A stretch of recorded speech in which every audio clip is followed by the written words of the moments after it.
Hi, Between the Chapters Book Club. Admin LJ, aka Admin Lauren, here once again for one of our really fun live Q&As, live author chats. I think you don't really need me to say this every time, but I feel like I have to say it every time. I love getting to do these, so I really hope that you guys enjoy them too. I hope you have a great time. Special appearance by my cat, so everyone say hi to him.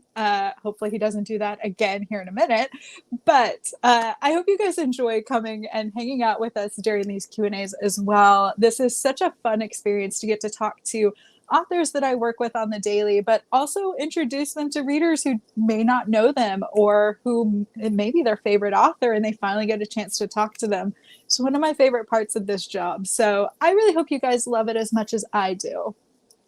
Anyways, enough about me, enough about why I'm excited to be hanging out with you. I am going to be joined this afternoon by an incredible USA Today, New York Times bestselling author, Nancy Bush, author of The Neighbors. This is her most recent suspense mystery.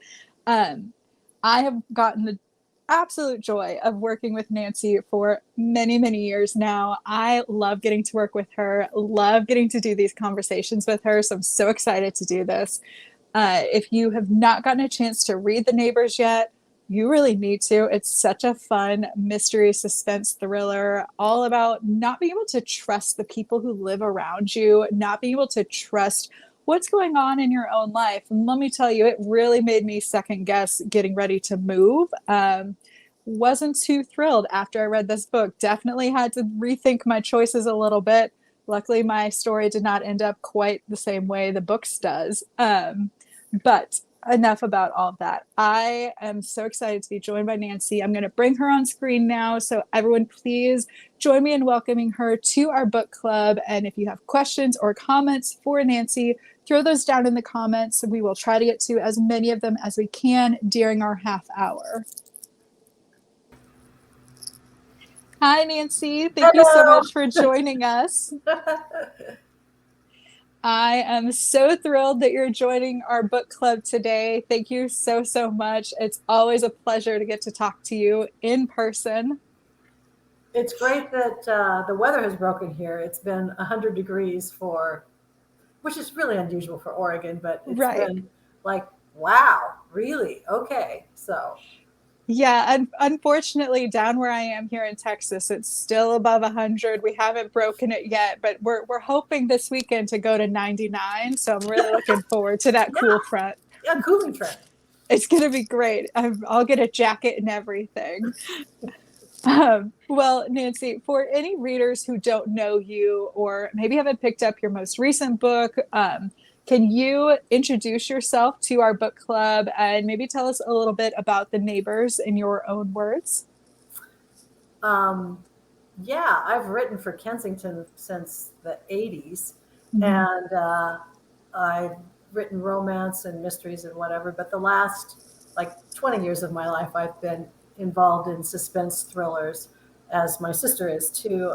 I know many of you know that Lisa Jackson is my sister, and we started writing together early in the 80s, and still do write some books together, and also write our own. So The Neighbors is the third book in the River Glen series, which started with The Babysitter, The Gossip, and now The Neighbors. And it's really the story of an evil HOA, of which I've been on both ends of that. I've been, on the HOA board sometimes, and many times been in one of the owners or with somebody who was an owner and thought, uh-oh, this is not going well. So that's kind of where I got this from. I love that. I think a lot of people out there can really identify with the idea of an evil HOA. Maybe not to the extreme that's in this book, but yeah, these people, they've got issues, Right, yeah, but I think the sentiment is there all the same. Yes, I do have to make an aside. Readers, if you ever get a chance to watch Nancy and Lisa in action together on any interviews or just in life in general, this is the funnest conversation you will ever watch or be a part of. Let me I'm tell sorry she's you. not here today, but you know, I know. I did it's fun think to play about on it. her too. Maybe in a couple of weeks or a month or so, maybe our book club can entice you both to come and hang out with us because it is a hoot. All right, so we do have quite a few reader comments coming in, quite a few questions. Readers, please keep them coming. Remember, as always, if you leave a question while we're chatting, you are entered to win a flash giveaway. So if you've got questions, make sure you leave them. I am watching the comments. I see everything you're saying, so thank you. But this first reader question, I do love it. You said the book is a little bit of an HOA, but evil type of situation. Yeah. But is there anything specific that inspired this story in particular? Kind of. Mm-hmm. I was on an HOA, a small HOA years ago, and I just dreaded going. It was just a lot of wrangling. And I remember thinking, I got to get out of this. This is shortening my life. And so I kind of thought back on that. It wasn't really as bad as I'm making it sound, but there were those moments that, hang with you. And so I thought, well, what if they're kind of like almost all bad in their way? Maybe not really evil, but just self-serving or, as people could be. So that was the backdrop on this one. And then I had the characters from The Gossip and The Babysitter that I really love, and readers seem to really love. And so I added them in and fashioned a story with this HOA in the background. Well, that's perfect. You helped me segue perfectly into this next reader question, since you do have characters from your other books that do kind of make an appearance. Like you said, this is part of the River Glen series. Do you have to read this book? Can you read this book as a standalone, or should they read the first two books? I definitely kept the standalone thought in mind as I was reading it. Mm-hmm. The character of Emma is such a prime character. She was introduced in The Babysitter and became a very much a central player in The Gossip, and is still in this one. And she is she had a devastating accident in The Babysitter right off the bat that has shaped her life since then. And she's I don't know, the character that I think people really, they love her. I love her too. She's just different because she doesn't think the same way everybody else does. And so I guess I would recommend reading The Babysitter and learning more about Emma and The Gossip because she plays a part, but you do not need to. You get who she is. Yeah, and I do recommend to readers, like Nancy said, you can read this book as a standalone, but in particular, if you love Emma, you should go read those other books. Emma is truly, she's maybe one of my favorite suspense characters in general. There's just something about her. So she's unique. She's different. She's very unique. Yes, and I appreciate that. As someone who's also been described as unique and thinks differently, I understand her completely. Awesome. So kind of going back to the beginning of our conversation, when you mentioned that you and Lisa Jackson are indeed sisters, we do have a reader that said that they were surprised to hear that. They didn't know that. So fun news for them. Good.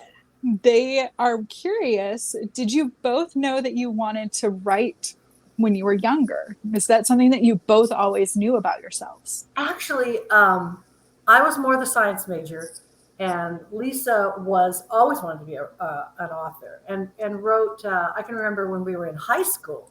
I remember her essays that she wrote that had sort of this ironic twist to them, and I can remember being kind of in awe because I just hated writing essays. I just thought this is so much work, and that theme and the whole thing. It was always such a problem. And it seemed so easy for her. I don't know that it necessarily was, but she could really do that. And so I was actually the one, even with all that, we were out to dinner one night, and with this other gal too, and our husbands at the time. And I'd read this article in Time magazine. This is 1981, and it was about how young mothers were writing these romance novels and making a living at it. And so I was home with my daughter Kelly, who was 1 at the time. She's 42 now, and my sister was with her 2 young boys. And so I said, hey, I kind of think we could do this. And Lisa just decided to run with it. I mean, I was kind of like making dinner conversation. Hey, right. This idea. And she started, she was kind of babysitting the kids at that time. I was working for her husband just a few hours a day. And I came back to pick up Kelly, and she had written like 7 pages on this old typewriter, or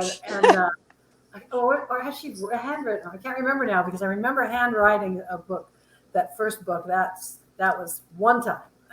It just was too hard. I just remember how cold my hand kept getting. Right. But anyway, that would take some extreme dedication. And we wrote this book together, which never did sell, but it did start us both on our careers. And I sold a young adult book first, and then she sold her first book to Silhouette Romance, and here we are all these years later. Right. I do love that you just an innocent dinner conversation, just off to the races, away she went, away you went, and everything changed. Yes, it was. I mean, I was serious, but in that, like, I mean this, but it'll never happen way. Right. In that, like, big picture way of one day my dream would be. Yes, exactly. And so, it's been great. It's been a long, fun career together too, because we've plotted things out. We did more younger. We plotted more things out, and we do some joint books, which I just finished. I've got the final edit, the copy edited pages for Wicked Dreams, which is the 5th and final book of our Wicked series. So that's upstairs, and I'm going to do that next. But and then I'm writing The Camp, which is the next River Glen book. Yeah, I've got to say, like, readers, you're in first. I've already heard what both of those books are about during our internal launch meetings.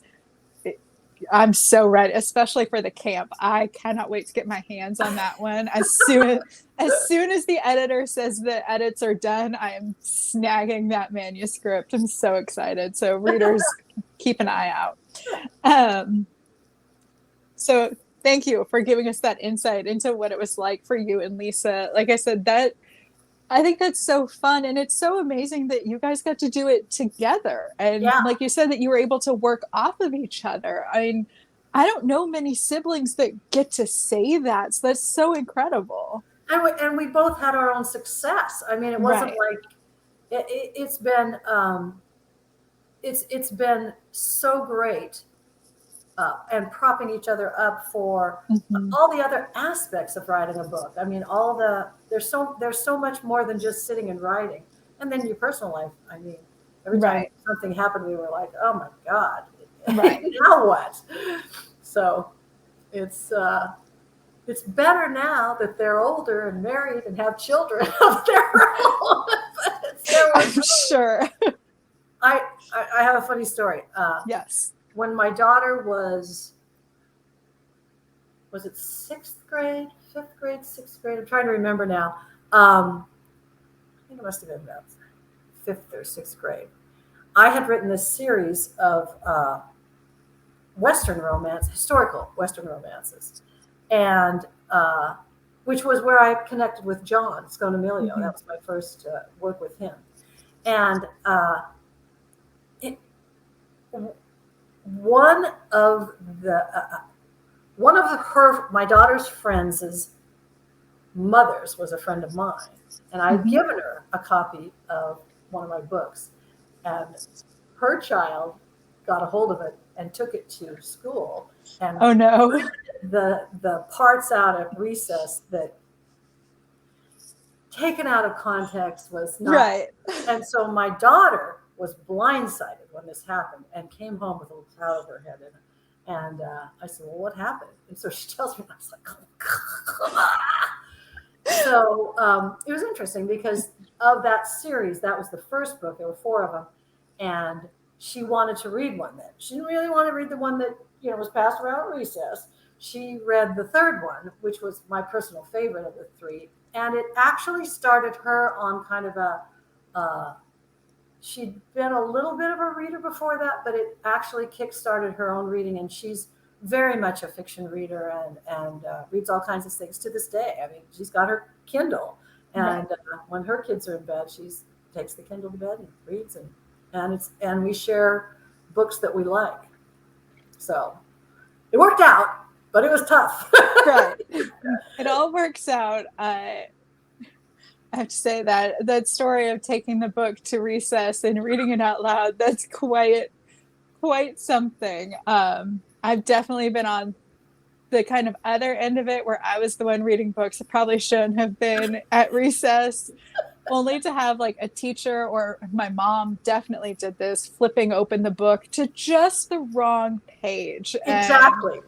And there's just no explaining it. I was just like, kind of like, oh, I just didn't think that this would be the moment that I thought we'd have the talk, like, okay, so these people are in love and, they. So you had a little bit more time to figure it out. Yeah, exactly. That's great. Thank you for sharing those stories. I'm going to be laughing about that for a little while.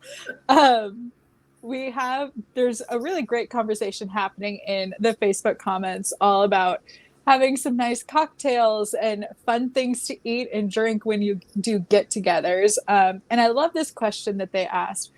You may not have an answer for it. I have an idea for what I would answer. So I'm going to throw it to you. Okay. If you were to pair a cocktail and or a food item with The Neighbors, what would you recommend readers pair it with? Ooh, I don't know. I will say that my investigative couple in The Neighbors tend to go for the lowbrow. So they show up at the burger place a number of times. Right. Yeah, I think readers, if you're asking for my opinion as a reader and a cocktail lover, I would definitely say this book goes really nicely with either a frozen margarita or a Bloody Mary if you're looking for something to kick a hangover. That would be my recommendation. I love it. I might try it myself. Yeah, there you go. This book to me says summer, so frozen margaritas all the way. May also just be because I'm in the middle of a heat wave, but I'm going to stick with that recommendation. All right, perfect. We've got quite a few reader questions. So guys, please keep them coming. I love it. This next one is, do you like to write at home or do you try to go away somewhere when you're working on your book? I actually, I actually go to the beach. My sister has a house there, and when we're really under the gun, we sort of drop out of our lives at home and go to the beach and just write. And we kind of come downstairs. We're both in, I'm in one room and she's in another upstairs. And then we go downstairs and we generally have a jigsaw puzzle going. And we sit down and we work, on it, and we talk, even, kind of about, I'm stuck here, or I'm feeling good about this, or no, this isn't working, or whatever. And that's kind of almost how we do our sort of writing clutch anymore. That's so interesting to me that you guys are able to do a jigsaw puzzle while plotting something out in your brain. I can't plot a book would never be able to plot a book, but I absolutely can't do puzzles. I'm so bad at puzzles. So to me, the idea that you can do both at the same time. Well, it's kind of more like with the jigsaw, you're just sort of looking, but your brain is not, it's just a different kind of engagement. And I sort of find it kind of, I don't know. And then we will stop. We will stop it if Right. we get to the point where it's like, well, wait a minute, I want to talk about this. Then we're talking, and we might just drop it and go upstairs and yeah, I got to write this down, sort of thing. So if it gets naughty, if the problem gets naughty, then we, unwind it, kind of like, and we might have a glass of wine, and we might do some of that too. So yeah. I think a glass of wine is totally acceptable. I think that's totally fun and probably helps unlock those problems just a little bit every once in a while.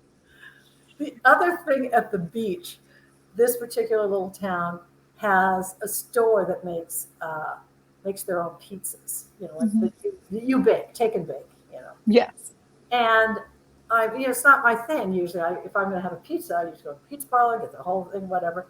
But theirs are so good that we, on finishing Wicked Dreams, the one that is the final is waiting for me downstairs, but that was earlier this summer, like May, June into July.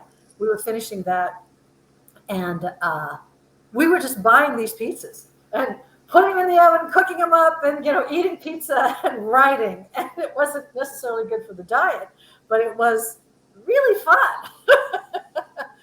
I bet it was. I can't imagine a better way to spend summer than working with not my sibling, but a cool sibling, doing puzzles on the beach, writing, having a little wine, and just eating tons of pizza. That sounds like the best summer. That was kind of how it was.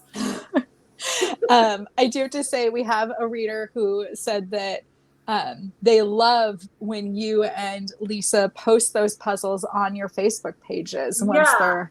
So readers, if you're curious what kind of puzzles they're working on while they're writing, go follow both of them on Facebook.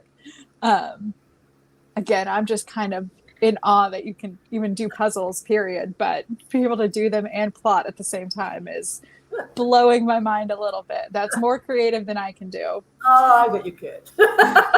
It's pretty fun. I bet it is. So, sorry, I'm scrolling through our comments. There's a reader question, and I lost it, so I'm going to find it. Here we go. We've kind of already talked about it. So you do plot a little bit with your sister when you get stuck. You guys, like you said, you go to the beach to write. But how much do you plan out your plot? Do you plan those plot twists and those twists and turns of your mystery ahead of time, or do they just kind of happen? I'd say that we're both the same in this. That we know the ending, we know the beginning, and we have a path that may have 2 or 3 points on it that we're thinking, okay, I got to hit this and hit this and hit this. But the other little ones that sort of create, I think the fun, almost like you run across them as you go, because you're heading from A to B, but getting there is anything can happen. And sometimes those plot points do not work. So it's like, okay, all right, wait, rewind here.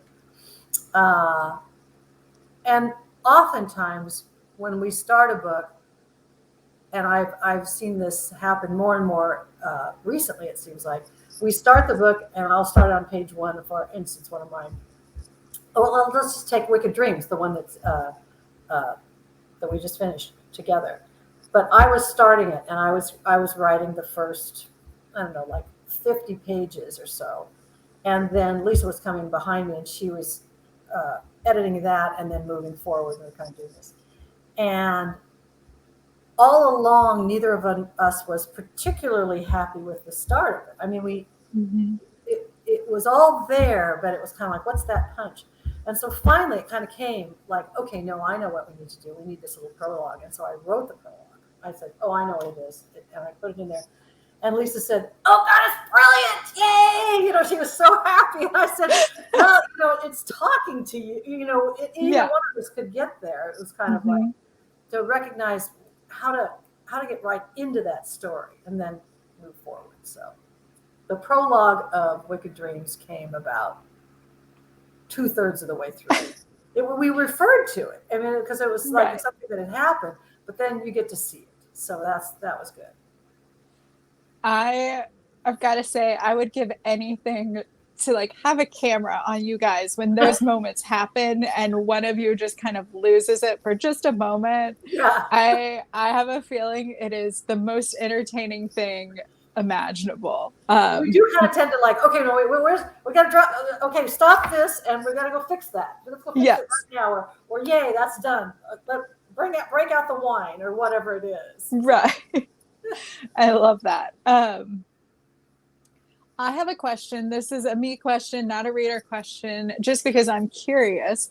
Are you a big fan of true crime and documentaries and, you know, that kind of scarier, darker type of television and media? Do you ever like get your ideas from that type of source? Neither of us really does a lot of that. We'll watch like Dateline or something like that, where it's like a true crime kind of like thing. I think as fiction writers, we might pick up little pieces to that, but I think we both read fiction far more than, and as far as watching shows, it's interesting. This is a little off point, but you brought it to mind when you said this. I don't know if you've seen the Netflix series Severance. Have you seen that one? Yes. It's interesting because I was like, I love a sort of a puzzle, obviously. And so it was such a puzzle in the beginning. And I thought, I wasn't even sure what I thought of it. It was like, where is this going? I mean, right. And by the time, and Lisa was watching it, was with me. We were kind of like, oh okay. All right. Well, we've been recommended it, whatever. And then we got to the end, final episode of that. And it was like, oh, this is great. I really enjoyed that. And it's more, I guess, in that case, it was trying to figure out what's going on because it's like confusing and odd. So it's so interesting to me that, you know, like you said, you in particular, you don't really watch that type of media or take in that type of media. Whereas a lot of readers know about me, I'm quite a big scaredy cat. I really am very picky about my mysteries and suspense books because I get scared very easily. However, I love a true crime documentary. And I love a documentary and an unsolved mystery. Like, there's something about the true stories that really gets me, and yet the fiction stories scare the daylights out of me for some reason. Maybe I watch too much of the true stuff. Maybe that's my problem. But so thank you. I'm always just curious, especially with our mystery and thriller authors, like where that comes from. So thank you for sharing that. We've got one more reader question. I'm going to squeeze it in. We've got just a couple minutes left. You know, you've mentioned a little bit about the books you're currently working on and in the process of finishing up. So can you tell readers just a little bit about what your next book or books are going to be about?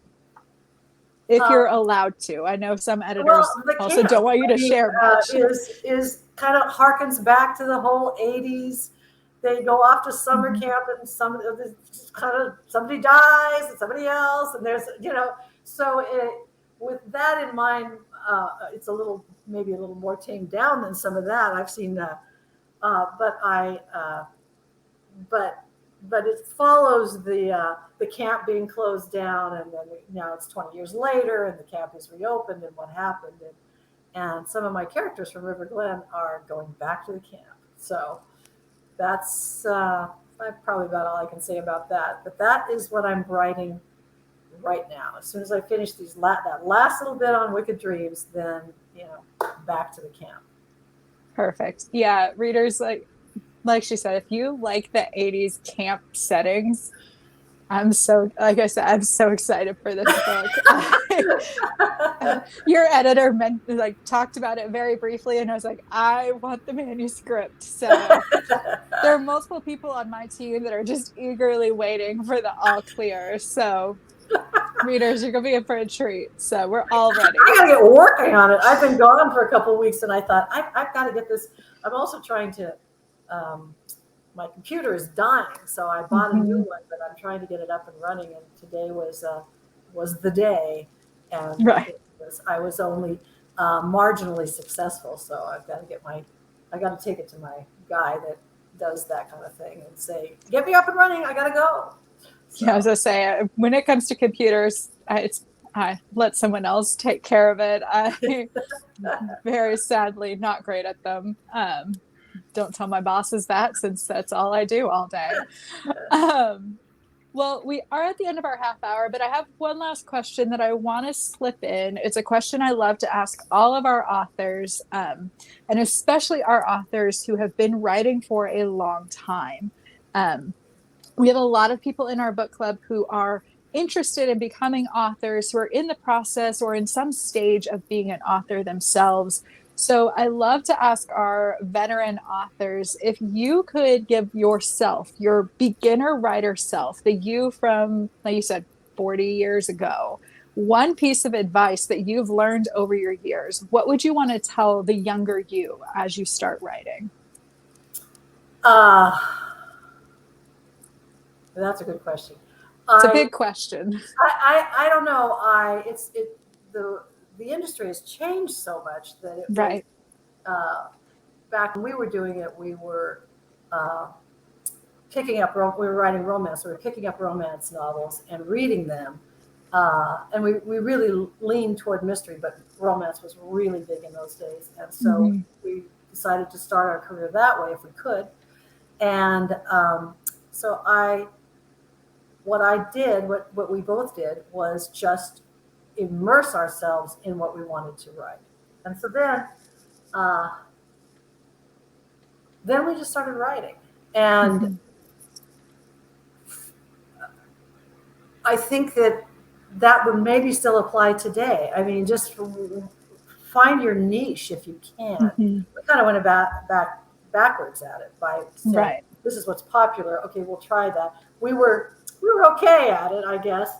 But the truth is that we really, as soon as we could, we moved into suspense and thriller and whatever. The very first book we wrote with that other friend that never got published, we sent it all off to all these publishers. And it was every time we got something, it was like too suspenseful. It just wasn't what people were reading, or what they. So immerse yourself in what you want to do, and take a chance. Just we just wrote to editors and publishing houses and sent query letters and maybe the first chapter. Obviously, it's too suspenseful chapter, and I don't know what there is. I'm sure there's contests and things online, and I guess I'd do that. Or maybe go to conferences and meet people and to find your way. But write that book. Write it. I mean, you got to have something. You can't just talk. Yeah.